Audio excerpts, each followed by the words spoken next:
When it comes to selecting in Photoshop, the premier tool for professionals is the pen tool. Is it the fastest way to select? Far from it. The pen tool is built for exact selecting. Once you learn how to use the pen tool, you're going to always reach for it first. Today's episode, all about the pen tool.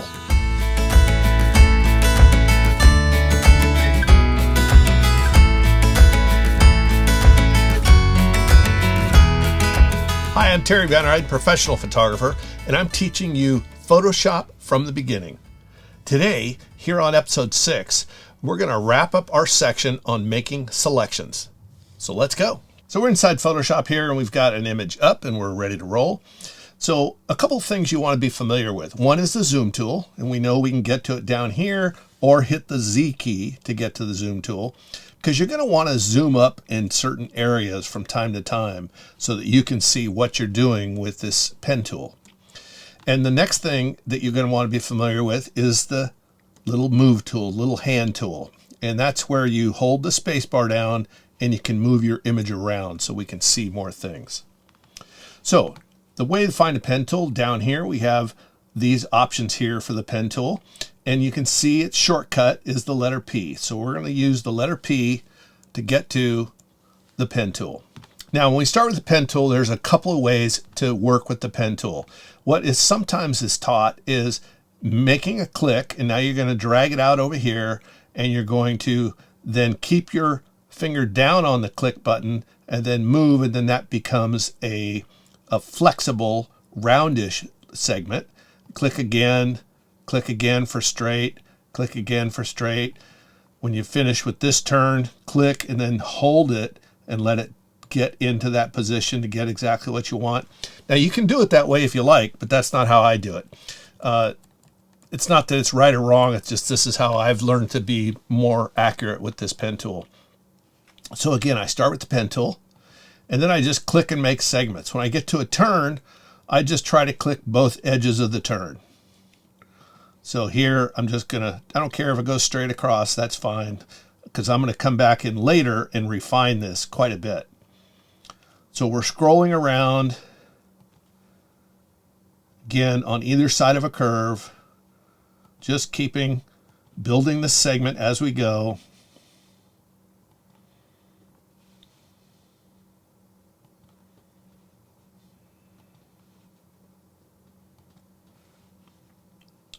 Coming down all the way around the product. And again, this is where we use our little hand tool so we can move it so we can see what we're doing. Just clicking all the straight edges. Now on products and things that are man-made, there are a lot of straight edges. But out in nature, you're going to find there's not much straight edge. Most everything has some sort of a bend or curve to it. So I'm going to show you how we deal with these curves so it's a little easier to work with. And again, when it comes to a curve, I just try to go on either side of the curve and make a point, an anchor point. So we're just setting these anchor points, building this segment up around this entire product. And we come over here, and now when we come to the beginning, you can see Photoshop gives us a little dot, and that circle means we're going to close this segment. So let's go ahead and click, and what we've done is we've closed the segment. So now that the segment is closed, we can now edit it. And the way we edit it is with this arrow key. So when you default opening, it might be on black, but you're hardly ever going to use black, because what black does, let's put it on the black. This is a pen selecting tool. That moves the entire path, and we don't want to do that. What we want to do is edit the path, and that is the direct selection tool, which is white. And you can see in the pull down menu that is letter A. So I use the letter A to be able to go back to this tool whenever I need to. So we're going to zoom up, take a look at our path a little closer, hit the A tool, and now we're going to go in here and right click in the middle of that segment and add an anchor point. Now when you add an anchor point, that anchor point becomes kind of rubbery. And that way we can get around these curves pretty easily with a little rubbery type of a segment. And one of the ways you can do it, you can see this one is pretty good, but this one's off a little bit. So you can grab this handle, drag that out, and get it to the point of where you want it. So that's a simple way to go through and create a segment that is on a curved line. So we'll follow this down. Again, we'll just come inside here and just pull this in, turns into like a little rubber band. Right click, click, and we're adding little parts to this segments. And here we went a little too far, so let's push it back a little bit. And then we'll just actually click up here, add a new segment. Again, we're just going around the whole outside of this, and we see that we've got 2 points on the other side of this curve.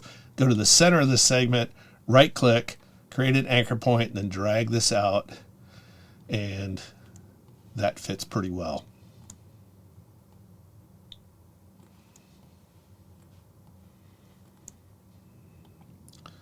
Another right click, adding a segment. You can see here it's not perfect. We'll see if we can adjust it with this. We can adjust it with that a little bit, but it also affects this side. So let's go ahead and hit another anchor point in here, and we'll just slide that in.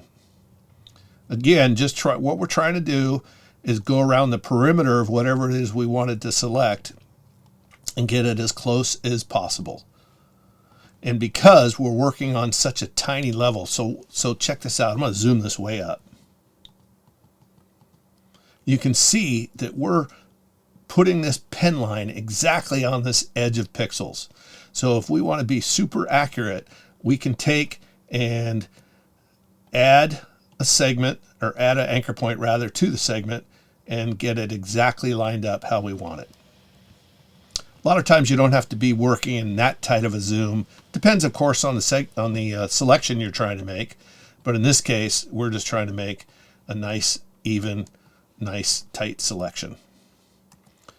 So I alternate between Z, where the zoom tool, space for my little hand, and then A for that tool that will bring up and give us the ability to alter this segment.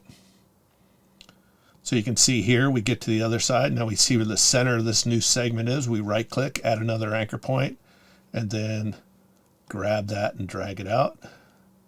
And it fits pretty good.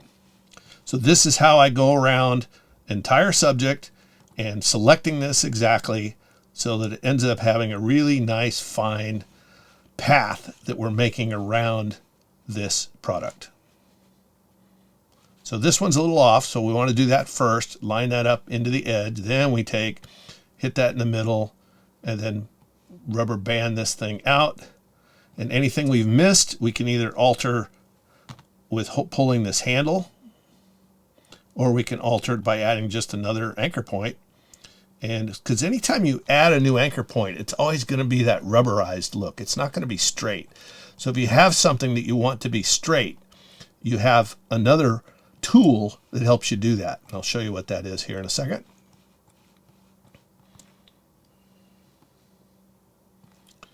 So let's get this over here. New segment right there. Put the anchor point.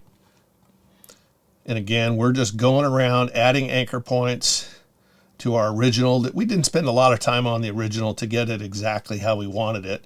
We just wanted to get it close because we knew we were going to get in tight and get this selection exactly how we wanted it. And this is just by pushing and pulling these segments, adding new anchor points, and getting this exactly how we wanted. Let's say, for instance, we wanted to create a straight area. So you want, let's say, come down here. And if you can see that this side is rubberized where this side is flat. So this isn't going to probably work for our needs. And worse yet, if we added a new anchor point and we tried to bring this down to, say, a sharp point, you can't do it because it's rubberized. But what you can do is come over to the pen tool box, go down to the bottom and go to the convert point tool. The convert point tool will convert any rubberized curved segment to a straight one. So watch, we just click on it and it turns it into a nice straight one. So now you have the ability to go in and alter that any way that you want. So when you do need an absolute straight one, you can just convert it. And if it's rubberized, it'll convert it to straight. So I use it to convert a rubberized point into a straight one. I'm not sure if I'm using the right terms there or not, but those are the terms I'm going to use that make it easy enough for you guys to understand and be able to do this yourself. And the pen tool is one of those things that does take a little bit of practice. But if you just sit down to one of your images, start with something simple and try to select it out as best as you can. So there we have it. Now when we zoom out, you'll see that there's this blue line that's going around the product. So we've selected it in a path. So if we go over here to our path dialog box, let's click on that in our path palette, you can see that this is our current work path. So whenever you want to save a path, you just double click on this, and then we'll just call this recorder.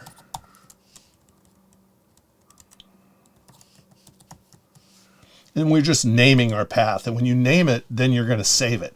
So when you save this file as a Photoshop file, it's going to save that path exactly into place. So what's convenient about that is this. Let's get off of that path for a second. So if you were to make a selection of this and go up here like we learned last time and save the selection, then it's going to save all of the pixels inside of here, thereby making your file a little bit larger.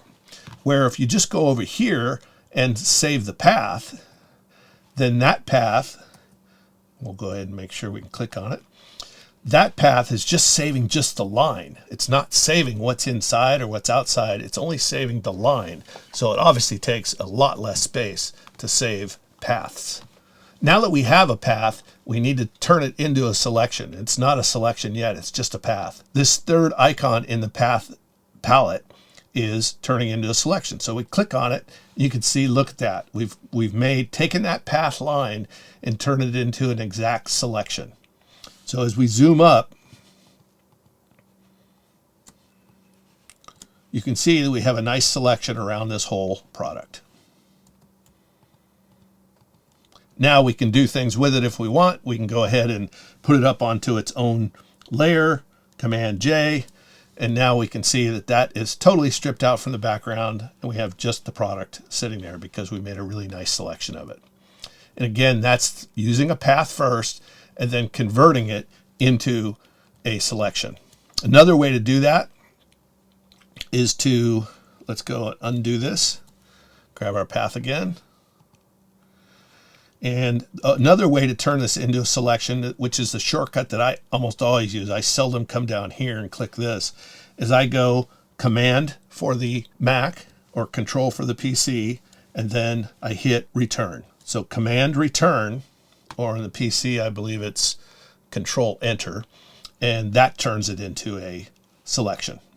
So that's the fastest way that I find of making a selection, and the cleanest, sharpest way to make a selection. So let's try another image. So here's another image we brought up, and we can just go in with our pen tool, hit P, and then start putting these sections around here. And again, crossing over the turns because we know we're going to edit it later, and we can come in and do the fine editing of each segment as we go. And let's say for this particular case, we want to select all the green inside of here. And I've already done that, so let's go over to the paths, and we can see it right here. See, this is our work path that we just did. We're not going to use that. We're going to use just the sign that we've already done. And now, what's the shortcut to this? It's Command Enter for the Mac, or Control Enter for, well, Return. Return and Enter are kind of the same. And now we've got our own selection of just this green area. So if we wanted to go over to the layers, we could actually make a copy of this. And let's just say we want to change the color of this.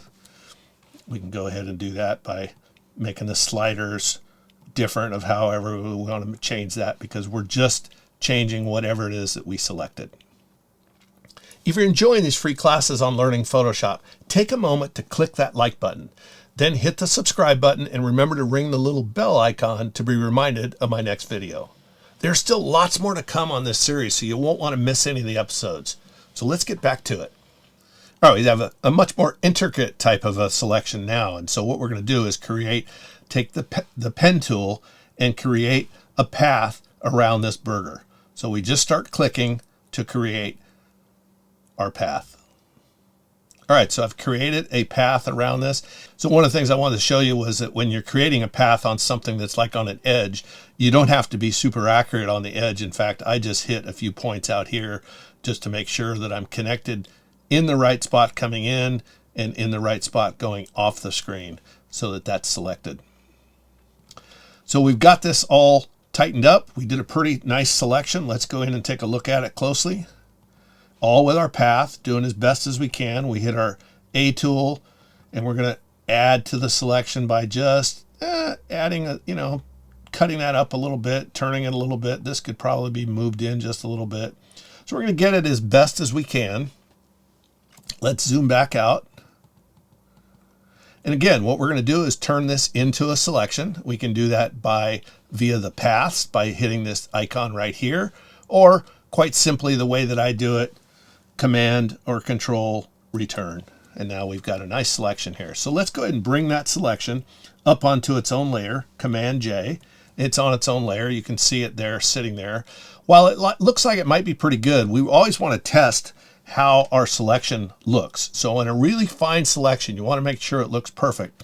So the way to do that is to add a new layer. And again, we'll get into layers next time, but for now, just follow me on this. We add a new layer by hitting this little plus icon down here, and we're just going to fill this with color. So fill, and we're going to pick a color. There we go, that's good. And we can see right away that we didn't do so well. I mean, we did good, but not great. And you can see, and one of the things that happens when you try to select something that's slightly out of focus on the back end or something that goes into softness, this is where you can get into a little bit of trouble on any selection. So the way to do this is to make the selection as best as you can. And then what we're going to do is we're going to alter that selection a little bit by modifying it. Once we have a selection up, if we've done a selection, so we no longer have the selection active. To activate that selection, the easy way to do this is Command and then click in the middle of the layer. So when you do that, that selection comes back. So now we've got the selection. If we zoom up, we can see that we've kind of left some black areas here that we want to fix. So the way to do that is to go up to Select menu, pull down and go to Modify, and then we're going to contract this selection. We're going to make this selection a little bit smaller. So we'll go to Contract, and we'll contract it by, say, 8 pixels, and we'll click OK. You can see what happened now is that whole selection has shrunk inside of the selection just by 8 pixels. And now you can see that we're well covered to remove that black. So let's zoom out. And now what we're going to do is invert the selection. I think you already know how to do that, but it's Shift Command I or Shift Control I on the PC. And now we've inverted that selection. Now let's take a look at this. If we were to take this and cut that out, and the way we cut, of course, is like any other kind of command on a cut, is Command X if we want to cut that. So let's do that and see what happens. When we do that, we see how sharp it is. It's a pretty sharp cut because it's just cutting right on the pixel level. So let's undo that for a second. Now before we cut it, what we're going to do is go up to Select, go to Modify, and we're going to go to Feather. And let's feather this selection. We'll do it by, we originally contracted it by 8, so let's just cut that in half and do 4. And these numbers aren't going to always equate to every image because different resolutions on different images, so you'll have to find what works. But it's pretty fast, so you can do it over and over again if you like. So we're going to feather this radius by 4, and now we're going to cut. So Command X to cut, and now look what happened. We have a much softer selection that blends into that background quite a bit better. A much softer selection because we've modified it. We contracted it, and then we feathered it, and then inverted it all, and then cut it out. So that's how you get a really perfect selection that will fit anywhere. So if we wanted to move this burger somewhere, we could do that and put it on a different background if we wanted to. You also will see down here that we've got some kind of darkness areas, right? Because that's shadow coming up from that tabletop that it was on. So let's zoom in on that real quick like. And we can activate our selection again. Remember how we did that? We command and we clicked in the middle of the layer. We've activated it. And if we take our clone stamp tool, we know that we can clone from this light area and start cloning down into the bottom. And that will allow us to clone, but not overdo it, right? We're not going to overdo our cloning. We're just going to clone just the shadow out because we have this selection already in place. So since you have a selection, you always have the ability to do a little bit of retouching to fix that. So that looks a little more realistic. We turn the selection off, and you can see how that's a nice clean selection of something that was really odd, right? I mean, with the leaves and all that stuff is kind of an odd selection, but you can do it with the pen tool because you can be so exacting. All right, so I have two files up here, one of a fence and then one of a little bird.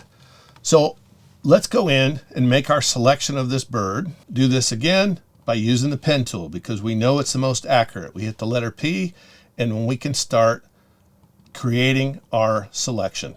All right, so we created our selection. Let's go ahead and just do the last few modifications to make this look as best as possible.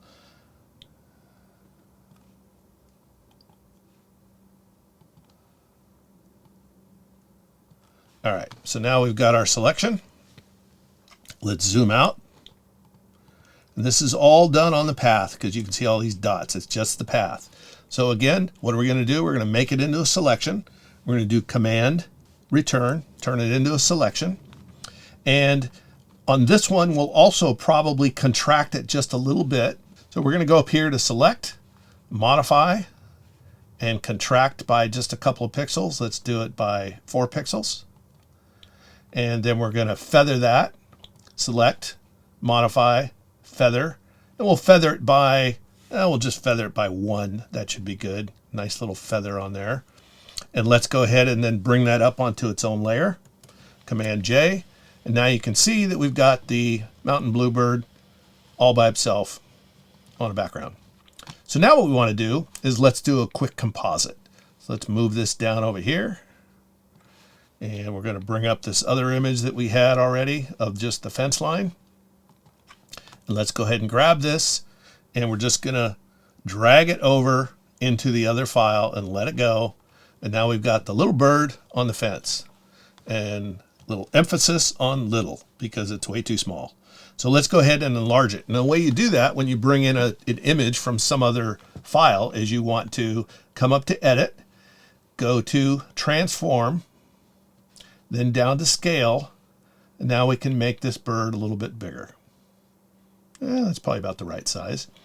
I think he's facing the wrong way, so let's go ahead and go to Edit, Transform, and we're going to flip horizontal, so he's facing the other way.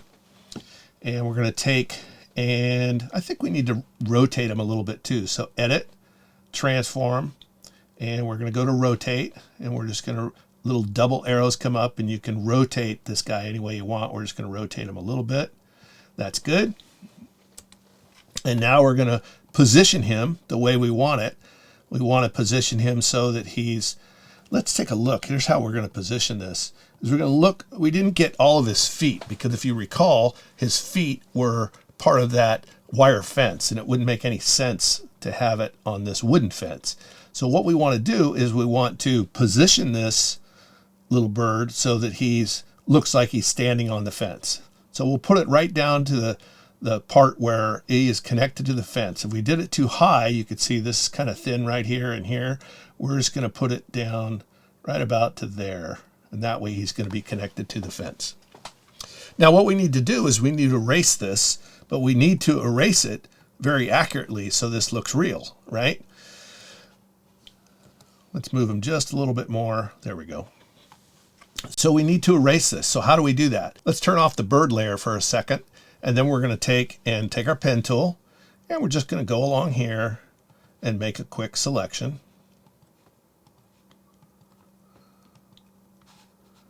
As we turn this on, we can see that all we need to do is come around over here.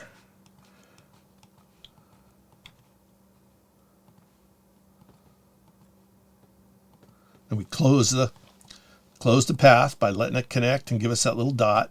Now we kind of zoom up a little bit and we start augmenting this a little bit by bending. Remember, we're going to bend some of these segments so that, and you'd think a straight fence like this should be straight, but it's not, you know. Weathering and things like that will change that.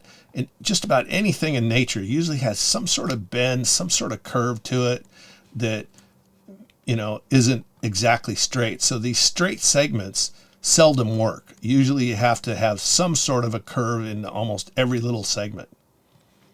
So we can just go through here, straighten this up.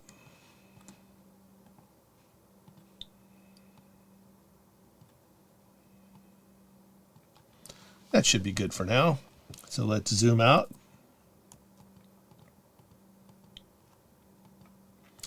And now we're going to make that into a selection. So Command return, Control return, or Control enter. Now we can see that we have this selection that's based on this layer here, which is the fence. But we see we have this layer active, which is the bird. And now what we need to do is just erase it. So now we're zoomed up, we have our selection, and then we're going to go up into select, and we'll do a quick modify, and we're going to feather that, and we're just going to feather it just a tiny bit. 0.5 is all we're going to feather it. There we go. And now we're going to take our eraser tool and just erase. Remember, we can't go too much, because we've got just the area selected. We're working only on just the bird layer. We're just taking out his feet, so it absolutely looks as perfect as we can make it. And let's come back and see what we've done. So there we have it. We've put a bird onto a fence where he didn't originally belong. You know, there's other things we can do with this when we get into compositing. I'll show you in terms of changing some lighting to try to make things look realistic. But that's a good way to do compositing and learn how to do compositing by creating a nice selection with your pen tool, creating it into a selection. Then once it's a selection, maybe you need to modify it, do a little bit of modifications, and you're on your way. So that's the pen tool. The pen tool is a great tool for creating very precise selections. And I think once you learn how to use it, you're going to use it all the time. Now, the pen tool's not a real simple thing to learn. You got to learn to make these little segments, and then you got to learn to push and pull those segments to create the exact line that you want. But I think you can get it with a little bit of practice. So take some time aside to practice working with the pen tool, creating paths, and then creating selections from that. Also, don't hesitate to modify those selections by contracting a little bit, expanding them a little bit, and also feathering them a little bit if you need to. You can make perfect selections if you get used to using the pen tool. So take some time to practice it. Next time we're going to get into layers. I know I've been hinting around about layers for quite some time, and now we're going to get into it. This is the meat of Photoshop. Learning how to select well is the first thing. The next thing is how we can utilize these layers to really give us total freedom in our images.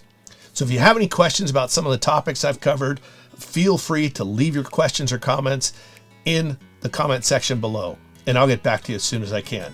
Remember, you can always get back to me via email at terry@imagelight.com.